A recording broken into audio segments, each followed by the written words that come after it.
नमस्कार।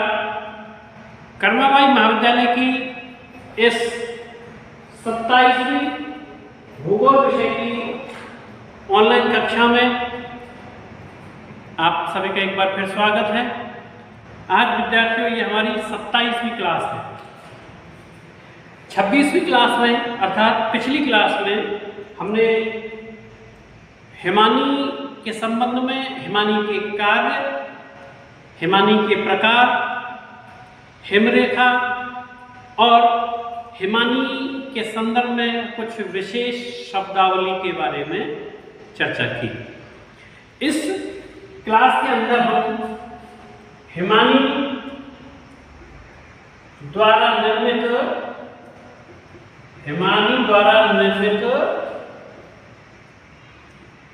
स्थलाकृति की चर्चा करेंगे।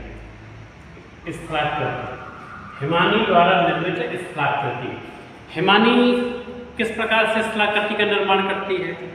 तो देखिए, जैसे अपर्दन के विभिन्न कारक हैं, नदी है या वायु है, भूमिगत जल या सागरीय जल, तो जैसे ये अपर्दन और निक्षेपण के द्वारा स्थलाकृति का निर्माण करते हैं, उसी प्रकार से हिमानी भी अपर्दन और निक्षेपण द्वारा स्थलाकृति का निर्माण करती है।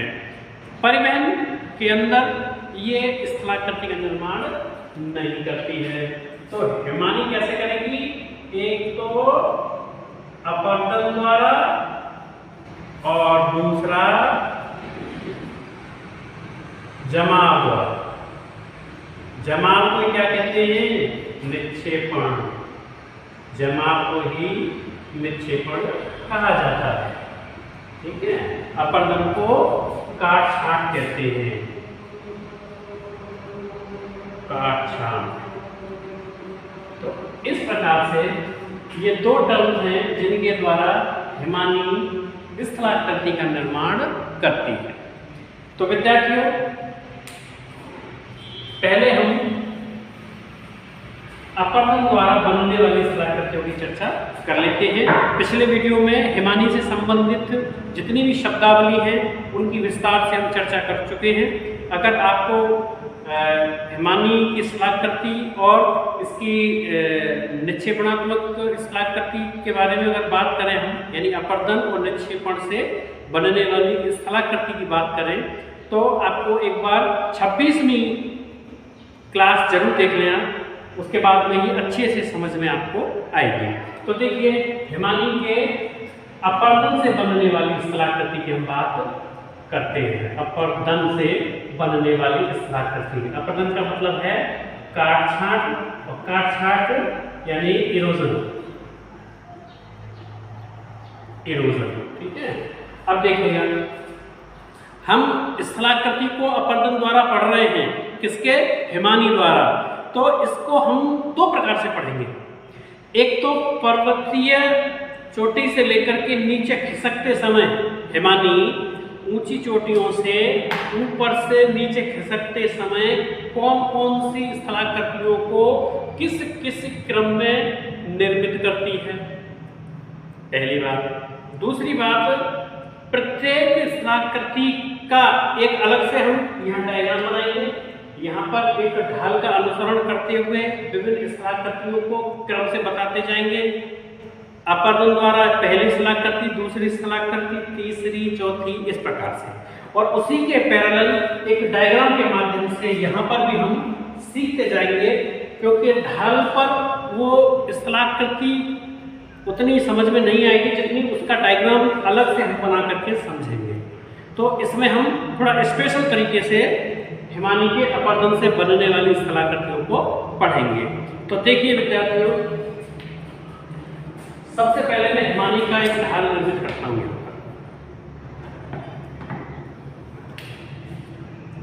ये कोई पर्वतीय क्षेत्र है, ठीक है, और इस पर्वतीय क्षेत्र में मैं एक ढाल जनरेट कर देता हूँ यहाँ पर।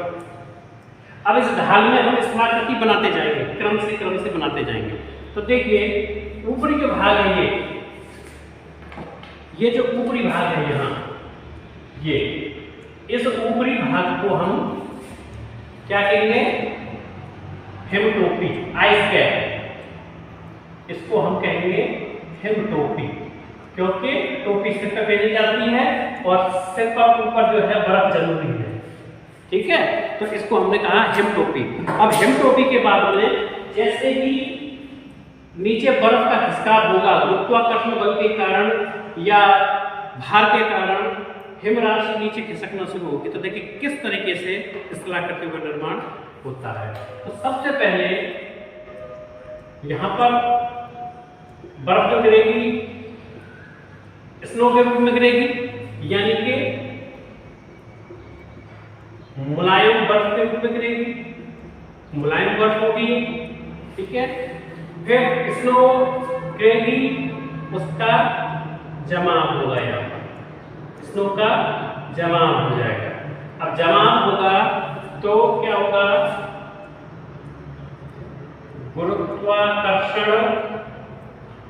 गुरुत्वाकर्षण और भार के कारण, समझते जाना अच्छे से, गुरुत्वाकर्षण, पृथ्वी के गुरुत्वाकर्षण और भार के कारण ये स्नो जो है नीचे खिसकना शुरू होगी और नीचे खिसकने से भी पहले ये थोड़ी सी ठोस हो जाएगी, ठोस हो जाएगी, यानी कि जो ऊपर से बर्फ गिरी है स्नो मुलायम बर्फ, उससे थोड़ी सी ठोस हो जाएगी। एकदम ऐसी नहीं हो जाएगी जैसे फ्रिज के फ्रीजर में बर्फ जम जाती है, वैसे नहीं, उससे थोड़ी सी मुलायम। अभी ठोस होकर के अब नीचे खिसकना शुरू करती है। तो यहाँ पर इस जगह पर छोटे छोटे से कुछ गड्ढे बन जाते हैं, छोटे से गड्ढे बन जाते हैं। यहाँ ये छोटे से गड्ढे बन जाते हैं। ये कैसे बन जाते हैं कि अपक्षय जैसी क्रियाओं के माध्यम से जो थोड़ा बहुत जल के रूप में पानी पिघलता है, वो यहाँ पर थोड़ी सी संदेह वगैरह होती है, थोड़ी सी जगह होती है, उनमें घुस जाता है पानी, फिर वो जम जाता है, यानी कि फ्रॉस्ट एक्शन, आप इसको समझ सकते हैं, फ्रॉस्ट एक्शन, तुषार क्रिया, उसी जैसी क्रिया होती है। और उसके माध्यम से यहाँ से थोड़ी सी जगह उखाड़ करके छोटे से गड्ढे से बन जाते हैं, यानी कि छिद्र बन जाते हैं, और वो स्थलाकृति कहलाती है स्नाउट, उसको कहते हैं स्नाउट, यानी कि छोटे छिद्र बन जाते हैं, छोटे छोटे छिद्र बन जाते हैं ऊपरी ढालों पर। ये मैं आपको क्रम से बता रहा हूं। यू आकार की घाटी ज्यादातर पुस्तकों में हर जगह पर आपको यू आकार की घाटी से स्टार्ट मिलेगा कि हिमानी से बनने वाली स्थलाकृतियां, नंबर 1 यू आकार की घाटी।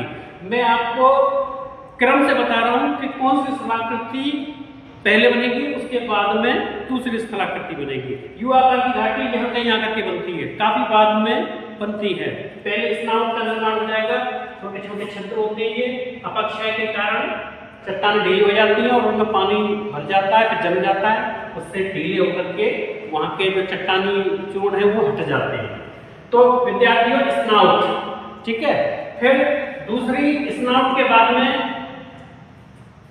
ये जो स्नाउट है ये थोड़े से और थोड़े गहरे हो जाते हैं, और गहरे हो जाते हैं, ये और गहरे हो जाते हैं।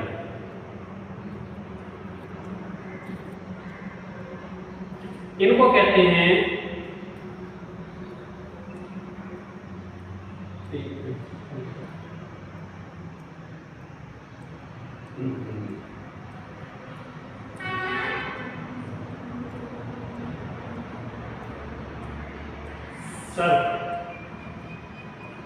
सर्प का निर्माण हो जाता है। यही गड्ढे थोड़े से और गहरे हो जाते हैं जिससे सर्प का निर्माण होता है।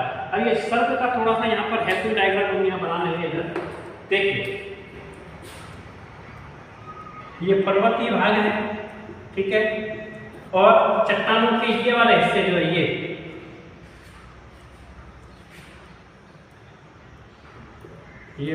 चट्टान है, ये वाले हिस्से थोड़े से ऊपर से बर्फ के गिरने के कारण, ये जो बर्फ गिर रही है इसके कारण और गहरे हो जाते हैं। तो और गहरे हो जाते हैं तो इसकी आकृति कैसे हो जाती है, इस प्रकार की, इस प्रकार की आकृति हो जाती है। और ये आकृति किस शेप में होती है, ये आराम कुर्सी की शेप में, आराम कुर्सी की शेप में, जैसे कुर्सी होती है ना, कुर्सी बैठते तो इधर से चट्टान में घिस जाती है, ठीक है।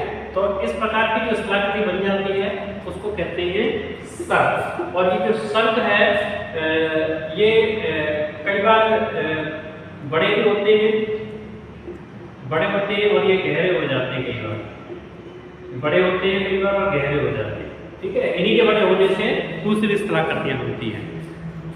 स्नाउट से सर्प बने, और सर्प की वास्तविक स्थलाकृति ऐसी होती है, ये कोई पर्वत है और ये उसके ढाल पर इस प्रकार से ये कट जाता है, यानी कि आराम कुर्सी की रचना में ये स्थलाकृति हो जाती है, तो इसको कहते हैं हम सर्प। और आप इसको थोड़ा सा समझे तो हिमगहर, इसको हिमगहर भी बोलते हैं, सर्प को क्या बोलते हैं, हिमगहर। यहाँ के सामने हिमगहर, ठीक है। तो सर्प, अब सर्प के बाद में एक और स्थलाकृति बनेगी यहाँ पर, सर्प से और नीचे खिसकते जाएंगे तो ये गड्ढा और बड़ा हो जाएगा, और बड़ा गड्ढा हो जाएगा तो क्या होगा,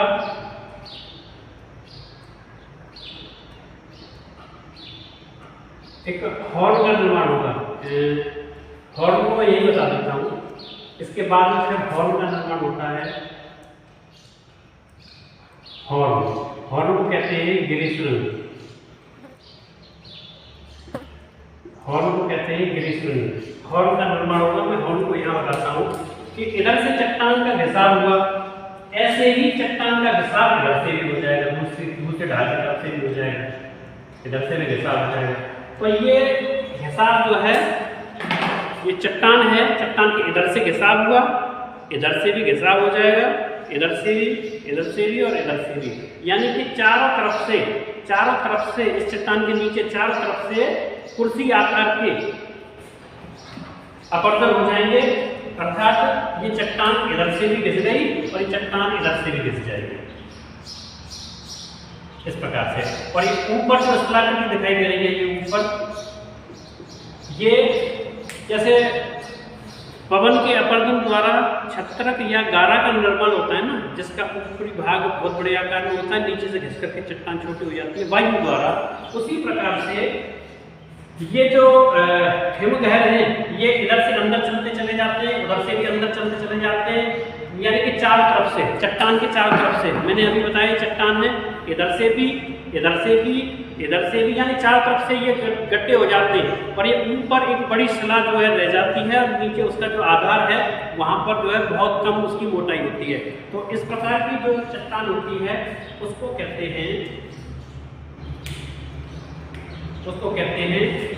सर्प। ये जो उठा हुआ भाग है, ये जो उठा हुआ भाग है ना, इसको कहते हैं सर्प या गिरीशृंग।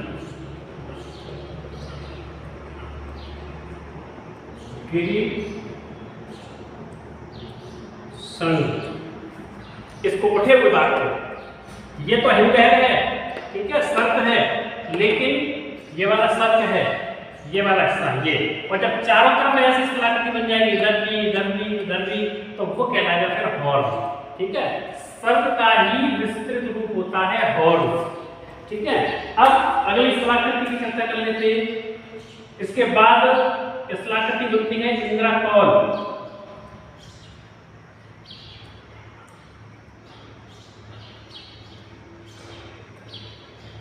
इंद्राकौल को आप केवल कौल कहिएगा। इंद्राकौल तो एक विशेष स्थान का कौल है, ठीक है, केवल एक विशेष स्थान का है इंद्राकौल, तो आप इसको कहिएगा कौल। कौल क्या होता है?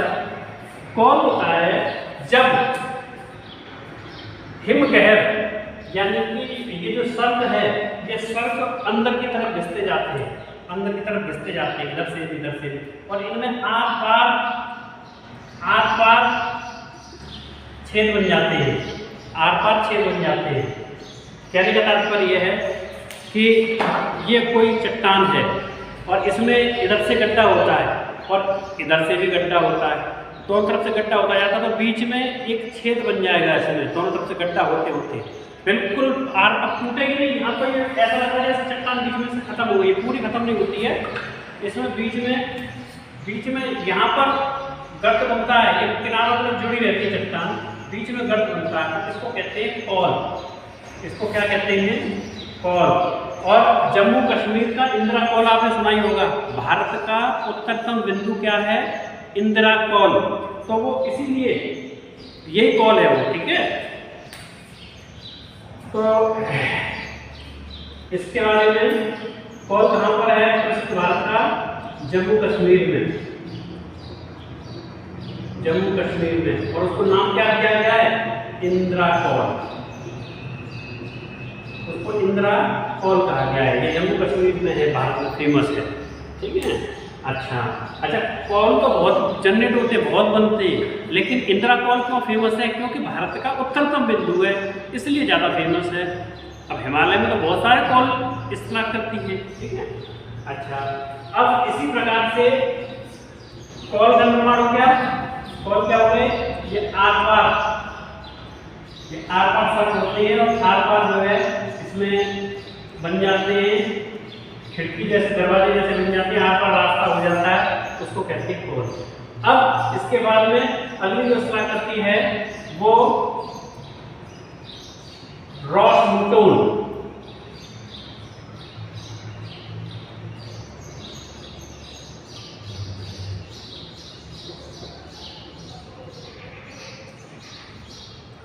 रॉस मोटोन।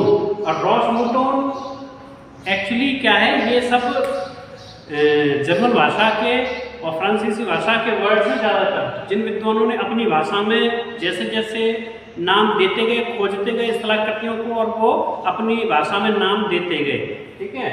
रॉस मोटोन इसको कहते हैं मेषशिला या भेड़ की पीठ। तो देखिए इस स्थलाकृति में क्या होता है? इस स्थलाकृति में क्या होता है? मेषशिला के अंदर ये कोई पर्वतीय भाग है, ठीक है, और इधर से हिमानी आती है।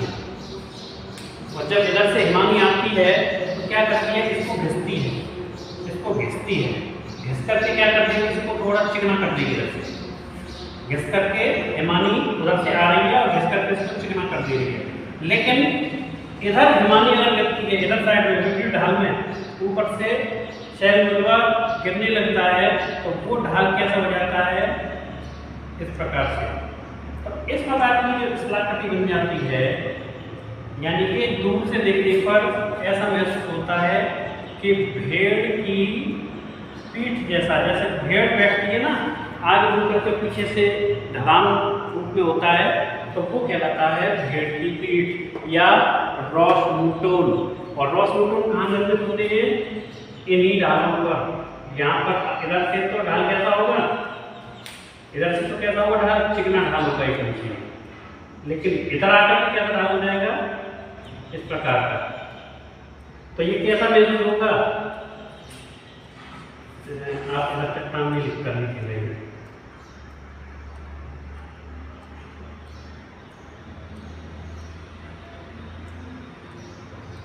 इस प्रकार से। तो इस प्रकार की जो स्थलाकृति बनेगी वो कहलाती है रॉस मोटोन। यानी कि वास्तविक स्थलाकृति ये है, यानी कि भेड़ बैठी हुई है आगे पैर करके यो करके, तो इसको कहते हैं रॉस मोटोन, ठीक है। अच्छा, ये रॉस मोटोन का निर्माण हो गया। अच्छा था। अब और आगे बढ़ेंगे तो भेड़ की पीठ यानी रॉस मोटोन के अलावा फिर स्थलाकृति क्या बनेगी? देखिए साहब क्या बनती है और स्थलाकृति फिर बनती है संघ एवं पुच्छ, यानी कि क्रैब एंड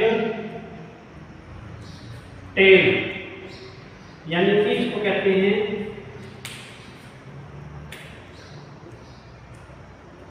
संघ एवं पुच्छ। संघ एवं पुच्छ। अब याद आपको आ रहा होगा पुच्छ यानी पूछ, तो ये स्थलाकृति कैसी होती है? देखिए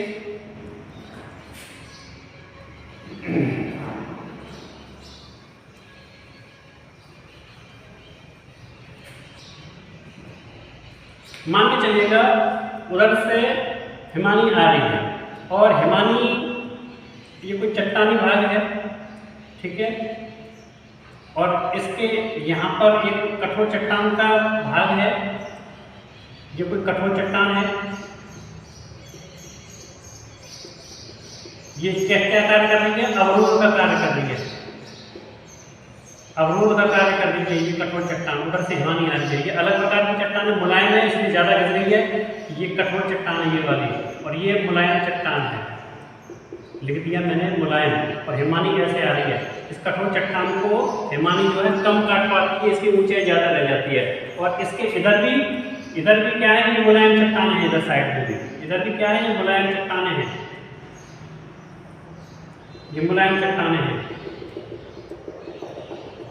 तो इधर से हिमानी आकर के अवरोध के कारण इसको तो नहीं काट पाती है, तो उधर से आते समय तो इसकी ऊंचाई बहुत ज्यादा होती है, लेकिन उतरते समय हिमानी क्या करती है, इसकी ये वाली जो किनारा है ये एकदम से पूंछ के समान कर देती है,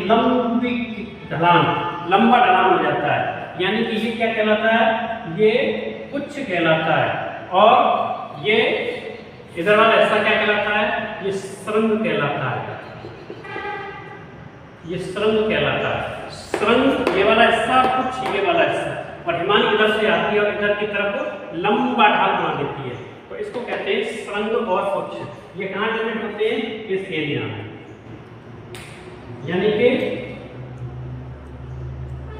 ऊंचाई से फिर एकदम से लंबे ढलान पर जाकर के चट्टान जो है इस प्रकार से, तो ये अलग प्रकार की चट्टान है, कठोर चट्टान है, और ये फिर मुलायम चट्टान आती जाती है यहाँ पे, ये कठोर चट्टान है, ठीक है, कठोर चट्टान है, और ये मुलायम चट्टान है आदि।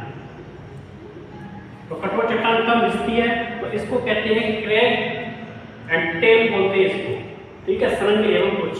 तो इस प्रकार से श्रृंग और पुच्छ निर्मित होते हैं। इसके बाद जो अगली सलाह करती है सर्प एंड टेल के बाद में नुनाटक।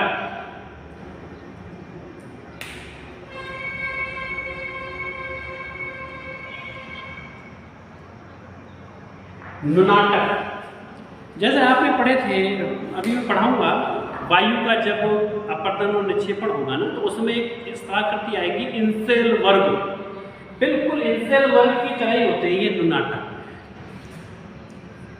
हिमानी खिसकते समय अपने मार्ग में कुछ कठोर चट्टानें आ जाती हैं, तो उनको घिस करके नीचे वो टीले जैसे रह जाते हैं, केवल वो कैसे रह जाते हैं, टीले जैसे रह जाते हैं। अभ्यास देखिए,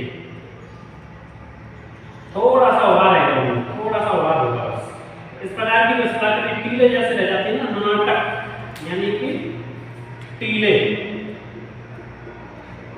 के रूप में रह जाते हैं, छोटे छोटे से उभार, छोटे से टीले से रह जाते हैं ये प्रकार से। ये जो टीले रह जाते हैं, कठोर चट्टान को पूर्ण रूप से घिसकर समतल नहीं कर पाती है हिमानी, और वो थोड़े से उभार वाले टीले से रह जाते हैं, तो उनको कहते हैं नुनाटक। और नुनाटक किस प्रकार से विकसित होते हैं,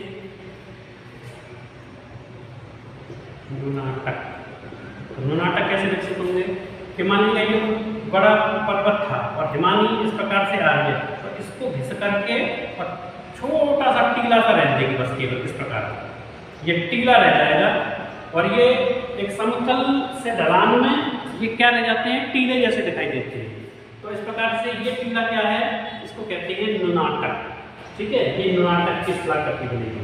फिर और इससे आगे बढ़ेंगे, ये नुनाटक जो है ये इस जगह पर ये पठारी भाग चल रहा है, अभी ये जो है पठारी भाग है, सर्प और स्नाव वगैरह ये तो बिल्कुल खड़े ढाल थे, वहां पर निर्मित हुए, लेकिन ये सलाहकृतियां जो है पठारी क्षेत्र में, जहां पर खड़ा ढाल नहीं है, पठारी ढाल है ना, यानी कम ढाल है, वहां पर निर्मित हो रही है ये सलाहकृतियां, यानी कि यहाँ मैं लिख देता हूँ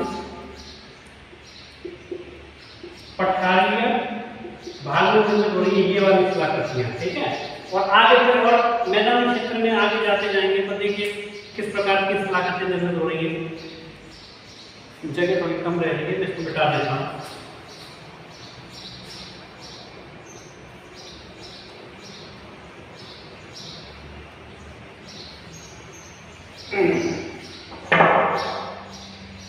नुनाटक के बाद में अगली स्थलाकृति है हिमसोपान।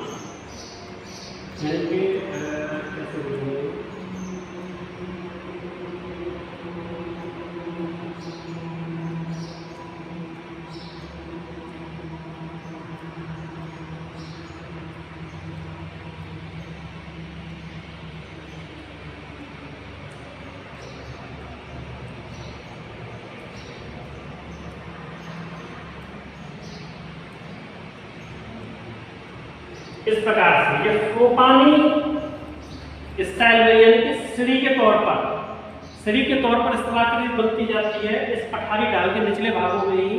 और इनको क्या कहते हैं, इनको कहते हैं ग्लेशियल स्टार्वेज।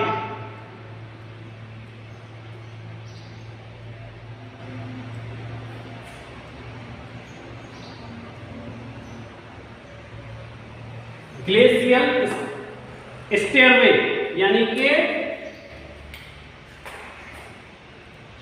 हिमसोपान, इनको कहते हैं हिमसोपान, इनको कहते हैं हिमसोपान, क्योंकि ये बर्फ के द्वारा निर्मित सोपानी स्थलाकृति है, सोपानी स्थलाकृति है, यानी कि सीढ़ी के आकार में। और ये बहुत विशाल होते हैं, इसलिए इनको कहते हैं दैत्याकार सोपान भी कहते हैं, दैत्याकार सोपान भी इनको कहते हैं, क्योंकि ये विशाल आकार में होते हैं। ये एक एक सोपान कई कई किलोमीटर तक का भी होता है, इसलिए इसको दैत्याकार सोपान भी कहते हैं। और देखिए इस दैत्याकार सोपान में यहाँ पर इस जगह पर इनकी जड़ों में, यहाँ पर इनकी जड़ों में कुछ झील जैसी निर्मित हो जाती है, पानी की झीलें बन जाती हैं इन जगहों पर। ये पानी की झीलें बन जाती है बिल्कुल इनके सोपानों की जड़ों में। ऊपर से हिम आती है, ऊपर से हिम सकती है, ठीक है, ऐसे आती है हिम आकर के और सीढ़ी से नीचे की तरफ गिरती है या गड्ढा कर देती है। वो गड्ढा कर देती है तो इसमें बर्फ को पिघल करके पानी बन जाता है, तो यहाँ पर छोटी छोटी झीलों का निर्माण हो जाता है। तो इस प्रकार की छोटी झीलें होती हैं, उनको क्या कहते हैं, पेटर्नास्टर।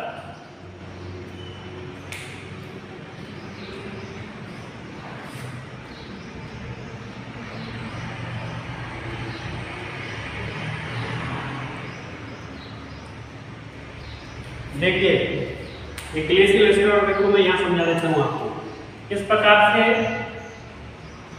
बड़ी बड़ी सीढ़ियाँ सी बन जाती हैं, ठीक है, और हिमानी जो है इस प्रकार से नीचे की तरफ आती है। जब हिमानी ऊपर से नीचे गिरती है तो यहाँ पर इस एरिया में यहाँ पर गड्ढा सा बना देती है। यहाँ से नीचे गिरेगी हिमानी, नीचे गिरेगी तो यहाँ पर गड्ढा बना देगी। तो इस प्रकार के जो ये गड्ढे बन जाते हैं ऊपर से हिमानी गिर गए, तो इसमें क्या होता है कि बर्फ पिघलने के बाद पानी भर जाता है, इनमें पानी भर जाता है। और जब पानी भर जाएगा तो ये क्या कहलाते हैं, पेटर्नास्टर, पेटर्नास्टर झील कहते हैं इसको, पेटर्नास्टर झील। ये जो पानी भर जाता है, और ये जो स्थलाकृति है इसको कहते हैं हिमसोपान, हिमसोपान। और इसी को दैत्याकार सोपान भी कहते हैं। ये मैंने यहाँ लिखा है ना दैत्याकार सोपान, क्योंकि ये कई किलोमीटर के होते हैं। तो पेटर्नास्टर झील और हिमसोपान ये एक साथ बनते हैं, ठीक है। तो ये आपकी समझ में आ गए होंगे। ये इसी क्रम में स्थलाकृति बनती जाती है आगे।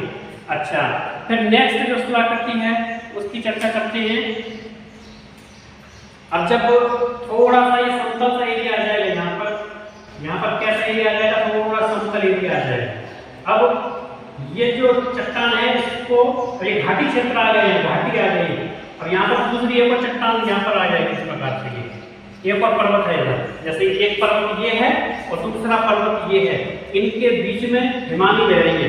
अब हिमानी बह रही है यानी घाटी में बहती है हिमानी, तो हिमानी क्या करेगी, यहाँ पर इस प्रकार का यू आकार से घाटी बनाएगी, यू आकार से, ये यू आकार की घाटी, यानी कि यू शेप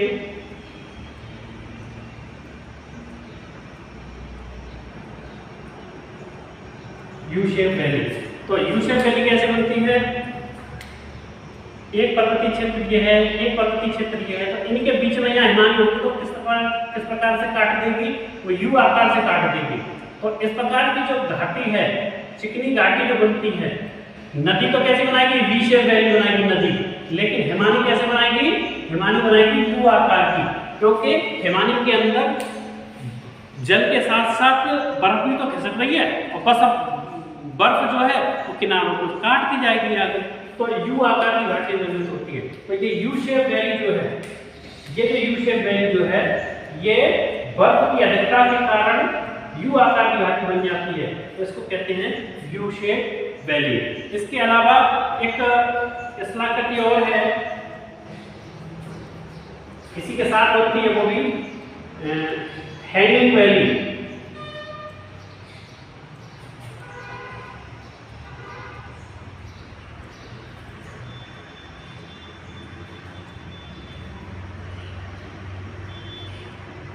हैंगिंग वैली,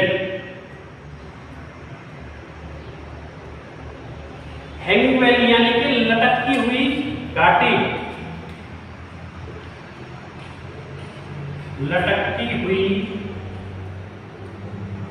घाटी। और ये ऊपर वाला क्या था? यू आकार की घाटी।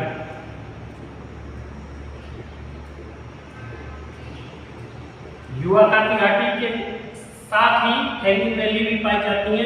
अब ये हैंगिंग वैली कैसी होती है देखिए।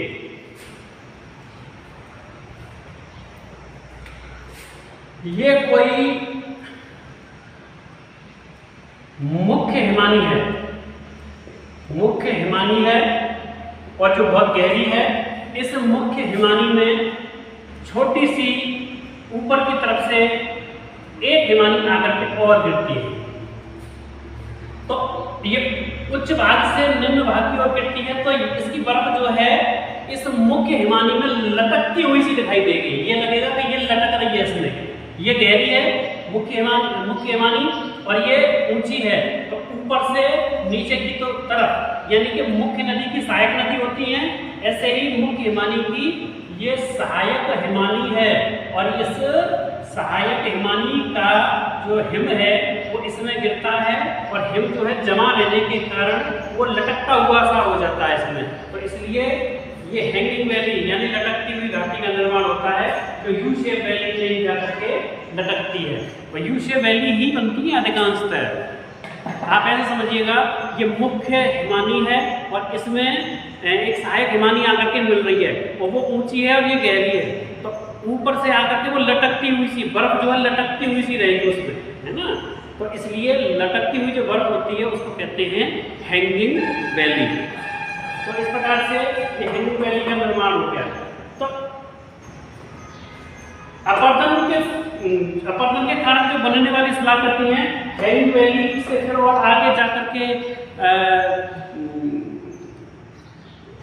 आपका फ्योर्ड जैसे समुद्री क्षेत्रों में फ्योर्ड का निर्माण हो जाता है। मैं यहाँ और बताता हूँ और स्थलाकृति के बारे में।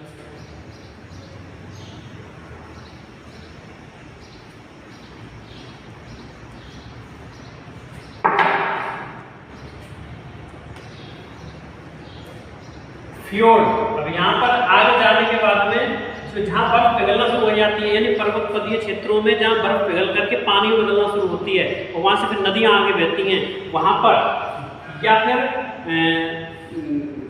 जो समुद्री किनारा है जहाँ पर जैसे ध्रुवीय क्षेत्र है, मान के चलिए ध्रुवीय क्षेत्र है, या आपका ग्रीनलैंड वाला क्षेत्र है, वहाँ पर सीधे समुद्र में हिमानी जाकर के मिलती है। वहाँ पर नदियों का इम्पोर्टेंस नहीं है क्योंकि ठंडा क्षेत्र है, हिमानी ही लंबी बहती है वहाँ। तो जैसे ही समुद्र में हिमानी गिरेगी तो क्या होता है, देखिए ये हिमानी आ रही है, और पहले कभी किसी काल में हिमानी जो है बहुत आगे तक थी। ये समुद्री किनारा था, ये पानी था, ठीक है, इसमें पानी भरा था, ठंडा पानी था बिल्कुल भरा हुआ एकदम से, और हिमानी यहाँ तक आती थी। लेकिन तापमान बढ़ने के कारण, तापमान वृद्धि के कारण क्या होता है कि हिमानी का पानी यहाँ न पिघल करके पहले पिघल जाता है, और पहले पिघल जाता है और ज़्यादा पानी आता है समुद्र तल कहाँ तक आ गया? यहाँ तक आ गया। पहले समुद्र यहाँ तक था, लेकिन अब समुद्र यहाँ तक आ गया। ठीक है, अब हिमानी तो यहाँ पे चल रही है। तो हिमानी की एक घाटी है यहाँ पर पहले से अंदर डूबी हुई, जो कि पहले हिमानी के अपर्दन द्वारा निर्मित हुई थी। उस घाटी को क्या कहते हैं? उसको कहते हैं हम फियोर्ड। याद रखेंगे, ये फियोर्ड है। और जो किनारे फियोर्ड के होते हैं, समुद्र के किनारे फियोर्डों वाले होते हैं, उनको कहते हैं फियोर्ड तट। अब इसमें छोटी छोटी हिमानियां, हैंगिंग वैली, लटकती घाटियां मिलती होंगी इसमें आकर के, उसी समय पर छोटी छोटी हिमानी भी मिलती होंगी इसमें आकर के। तो ये इस प्रकार का एक कटा फटा तट बन जाता है, कटा फटा तट बन जाता है, जिसको कहते हैं फियोर्ड तट। और हिमानियों के जमाव हो जाते हैं इसके पीछे, यहाँ पर इस जगह पर जमाव हो जाते हैं। जमाव होने के कारण कई बार हिमानी का जो जल है या समुद्र का जो जल है वो पीछे खिसक जाता है, तो यहाँ पानी भर जाता है। तो ये फियोर्ड झील भी कहलाती है फिर कई बार। ठीक है, तो फियोर्ड क्या है? हिमानी की पहले बनाई हुई घाटियां हैं जो समुद्र में डूब चुकी हैं। तो विद्यार्थियों, ये हमने, इसके साथ आप लिख लेना ये फियोर्ड भी।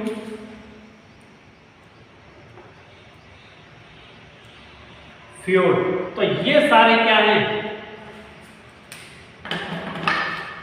पहले स्नाव बनेंगे, छोटे छोटे गड्ढे बनेंगे बर्फ के माध्यम से, फिर सर्प का विकास होगा, आराम कुर्सी जैसे गड्ढे बनेंगे पहाड़ी के दोनों तरफ। फिर सर्प के बाद में जब किसी पहाड़ी के दोनों ओर, तीनों ओर, यानी चारों ओर सर्प बन जाएंगे, तो उसको कहते हैं हॉर्न। ये ऊपर उठी हुई एक पहाड़ी होती है।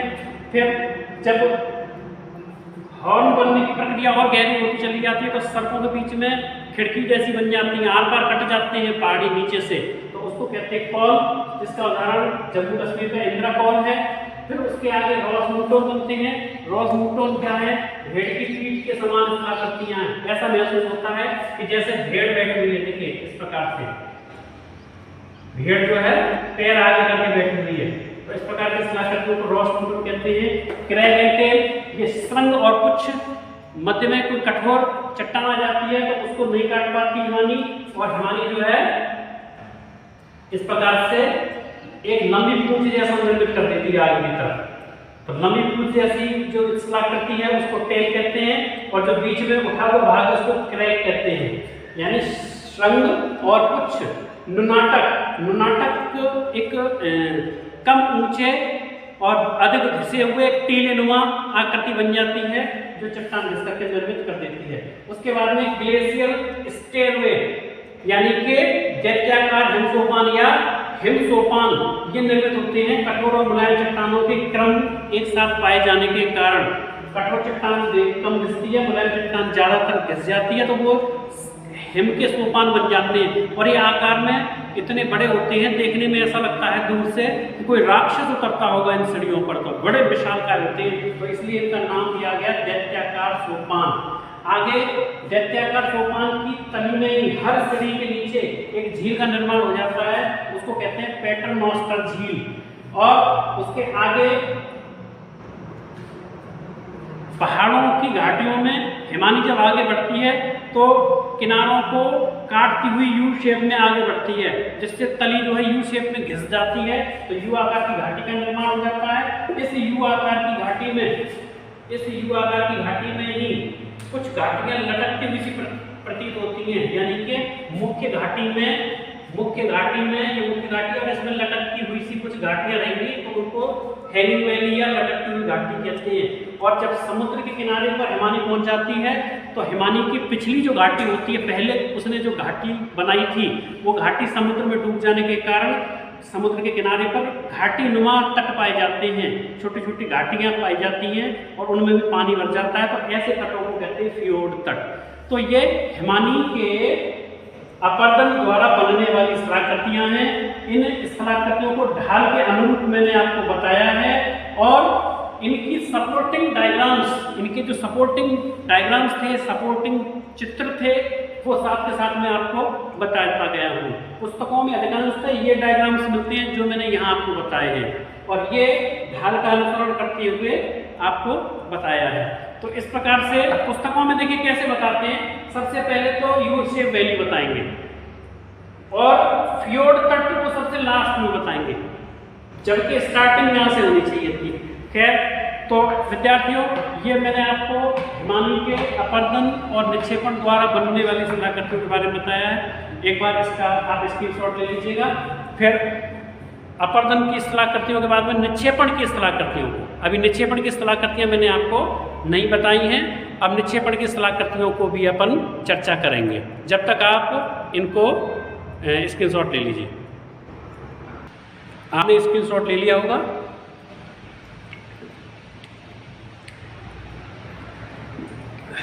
अब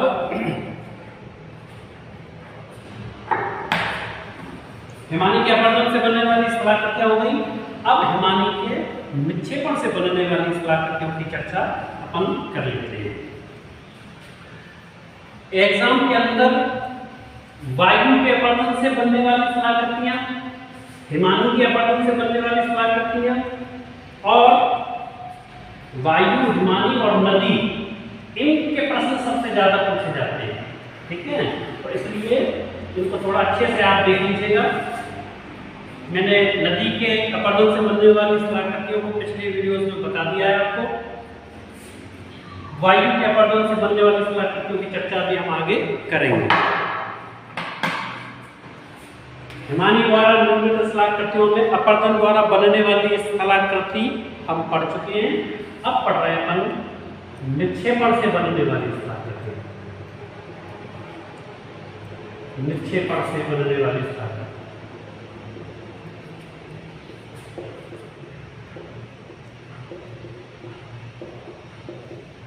निक्षेपण से बनने वाली। तो देखिए, सबसे पहले तो इसमें एक स्थलाकृति बनती है मोरेन। मोरेन का मतलब क्या होता है? हिमोड। और ये हिमोड भी कई तरह का होता है। तो कई तरह का होता है, तो देखिए कौन कौन से तरह का होता है। एक होता है पार्श्ववर्ती,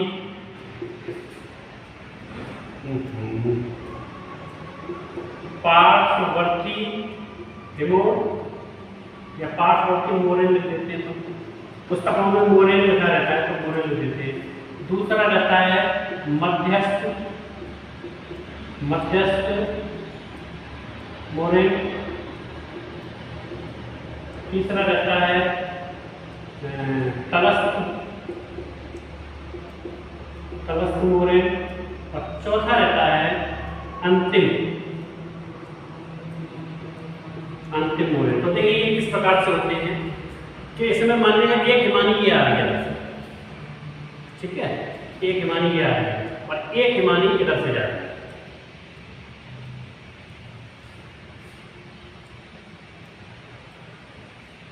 इस प्रकार से एक हिमानी ये आ रही है और एक हिमानी ये जा रही है। हिमानी का मतलब क्या है? हिमानी का मतलब क्या है? बर्फ की नदी। ठीक है, ध्यान रखेंगे ये बात, भूलना मत। और ये फिर आगे बढ़ती जा रही है इस प्रकार से। ठीक है, दो हिमानी आकर के मिल रही है और आगे बढ़ रही है। तो देखिए, पहला है पार्श्ववर्ती मोरेन का मतलब है हिमोड, और हिमोड का मतलब है हिम जिसको लेके आती है। हिम जिस अवसाद को लेके आएगी उसको हिमोड बोलते हैं। वायु जिस अवसाद को लाएगी उसे वायुड़ बोलते हैं, है ना। और जिसको जल लेकर के आएगा, नदियां लेकर के आएंगी, उसको जलोड़ कहते हैं। तो इस प्रकार से ये हिमोड को आप समझ गए होंगे। तो इधर से जो मलबा आ रहा है, इधर से इस हिमानी के साथ, वो मलबा जो है अगर किनारों पर जमा होता है, ये देखिए मलबा किनारों पर जमा होता है इस प्रकार से, किनारों पर जमा होगा तो ये क्या कहलाएगा? किनारों पर जमा होगा तो इसको कहते हैं अपन पार्श्ववर्ती, यानी कि पार्श्ववर्ती, पार्श्ववर्ती क्योंकि पार्श्ववर्ती। और यदि मध्य में जमा होगा, इस जगह पर जमा होगा, सॉरी यहाँ पर दोनों हिमानी जहां मिलती हैं इस जगह पर, इस जगह पर जमा होगा, दोनों के बीच में बिल्कुल ये यहां जमा होगा तो इसको कहते हैं मध्यवर्ती, मध्यवर्ती। ये मध्यवर्ती मोड़ हो गया, दोनों के बीच में जमा होता है। तो उसको कहते हैं मध्यस्थ मोरेन या मध्यवर्ती हिमोर। तलस्थ का मतलब होता है जो तल में जमा होगा, ये है तलस्थ हिमोर। और अंतिम हिमोर का मतलब है जहां पर हिमानी बर्फ जो है, पानी जो है बदलना शुरू हो जाएगा बर्फ से, इस प्रकार से ये यहाँ पानी बनना शुरू हो जाएगा बर्फ से, बर्फ पिघलना शुरू हो जाएगी, तो वहां बनता है अंतिम हिमोर। तो इस प्रकार से ये अंतिम है। तो पार्श्ववर्ती किनारों पे जो जमाव होगा अवसादों का, बर्फ बह रही है, बह करके जो हिमानी के किनारों पर जमा होगा वो पार्श्ववर्ती हिमोर, और दो हिमानियां जहां मिलती हैं आकर के वहां पर जमा होगा वो मध्यवर्ती हिमोर। जो हिमानी की घाटी में तली पे जमा होगा नीचे, उसको तलस्थ हिमोर।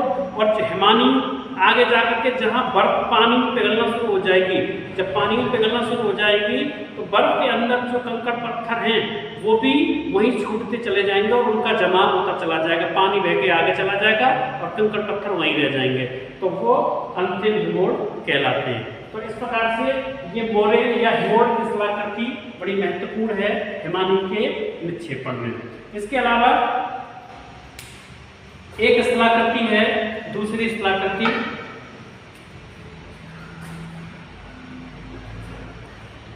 ड्रमलिन। ड्रमलिन को उल्टी नौगाली कहते हैं, उल्टी नौगाली कहते हैं इसको। तो देखिए ये कैसे जनरेट होती है।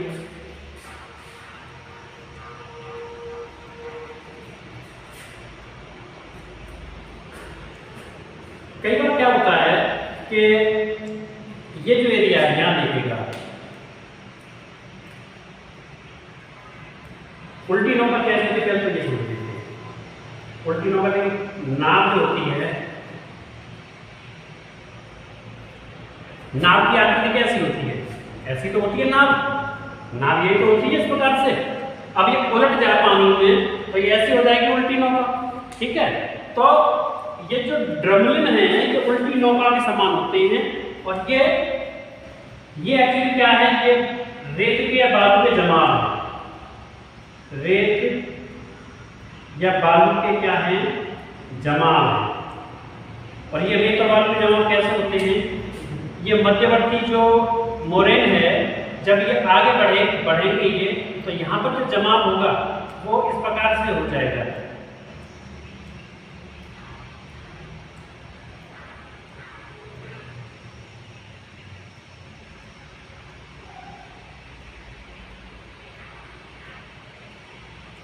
अब आप देख रहे हैं उल्टी नौका के समान जमाव हो रहा है, जैसे नाव उल्टी हो गई है क्या, तो ये जो जमाव होता जा रहा है इसको कहते हैं हम ड्रमलिन, यानी उल्टी नाव के समान जो जमाव होते हैं उनको कहते हैं ड्रमलिन।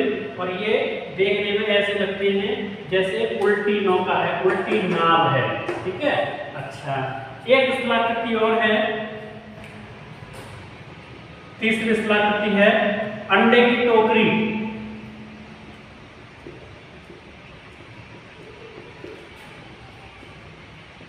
यानी कि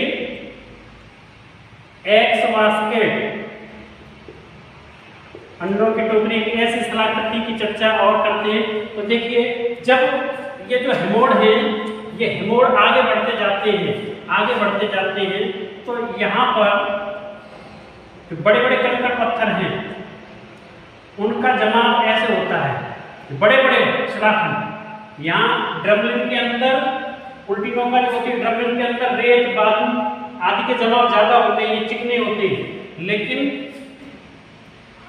ये अंडे की टोकरी में क्या होता है कि इसमें बड़े बड़े खंड होते हैं, चिकने चिकने बड़े बड़े पत्थर होते हैं। तो ऐसा महसूस होता है कि किसी ने टोकरी के अंदर अंडे रख दिए क्या, टोकरी के अंदर अंडे रख दिए क्या किसी ने।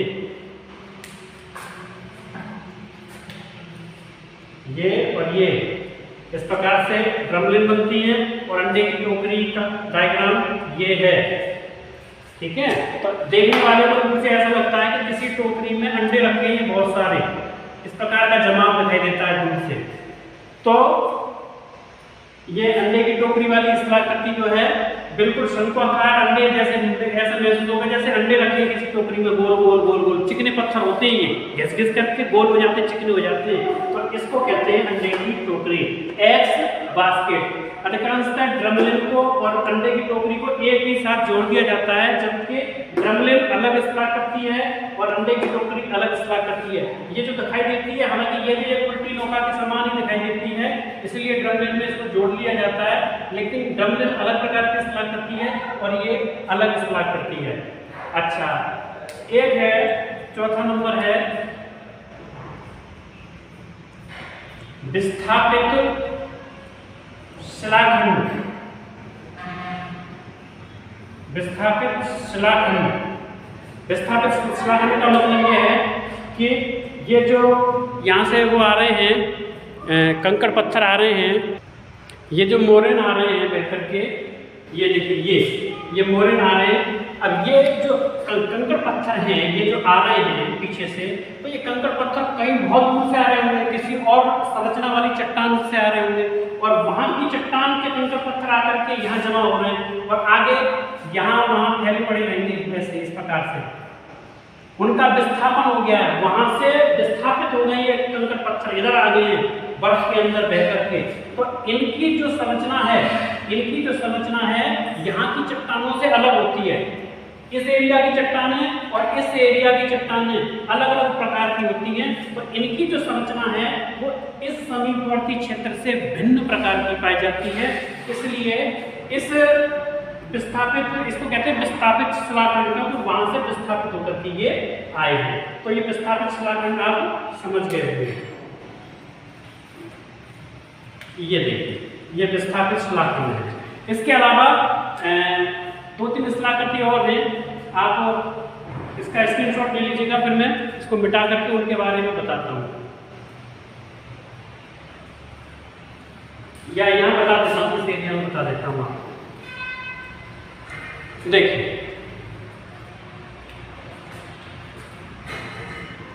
एस्कर एक शिलाकृति है नंबर 5, एस्कर। एस्कर में क्या होता है कि मिट्टी के मार्ग बन जाते हैं। एस्कर के अंदर क्या होता है कि हिमानी के अंदर क्रम से इस आकृति में मिट्टी के मार्ग बन जाते हैं। ये देखिए, इस प्रकार के मिट्टी के मार्ग बन जाते हैं।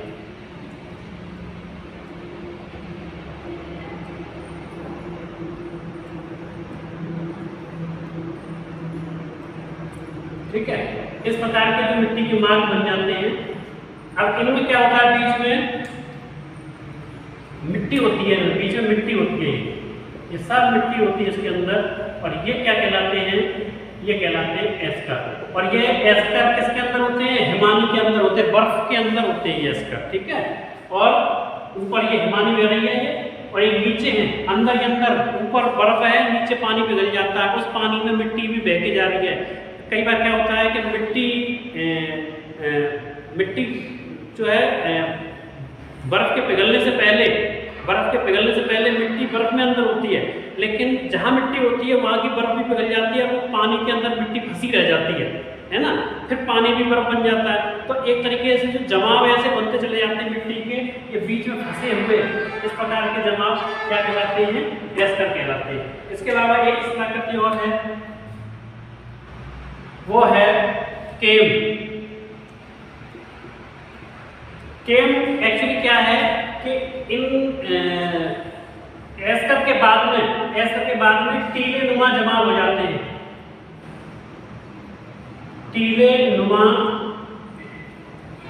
जमा हो जाते हैं, और ये टीले नुमा जमा जो है वो केम कहलाते हैं। यानी कि एस्कर का जो मुहाना होता है वहां पर बालू या मिट्टी के टीले से जम जाते हैं, उनको केम कहते हैं। इसके आगे यहाँ पर टीले नुमा जमा होते हैं, उनको केम कहते हैं। इसके अलावा लास्ट शिलाकृति है हमारी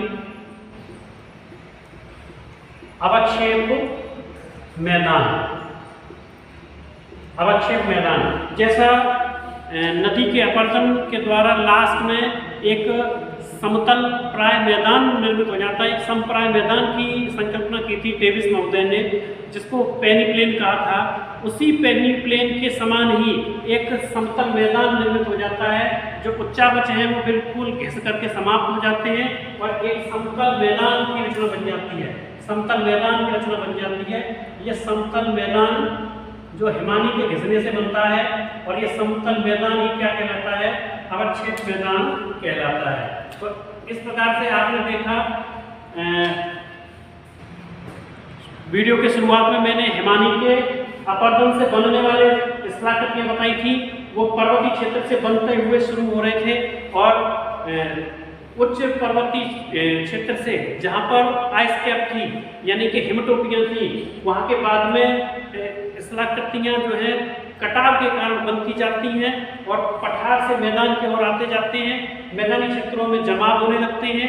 जमाव मोरेन से स्टार्ट होते हैं और धीरे धीरे ये आगे बढ़ते जाते हैं और अंत में समुद्र के पास जाकर के, जहाँ पर समुद्र में हिमानी का जल जाता है, वहाँ पर एक समतल मैदान का निर्माण हो जाता है। तो इस प्रकार से ये हिमानी के अपर्दन और निक्षेपण से बनने वाली स्थलाकृतियाँ आज हमने इस वीडियो में डिस्कस की।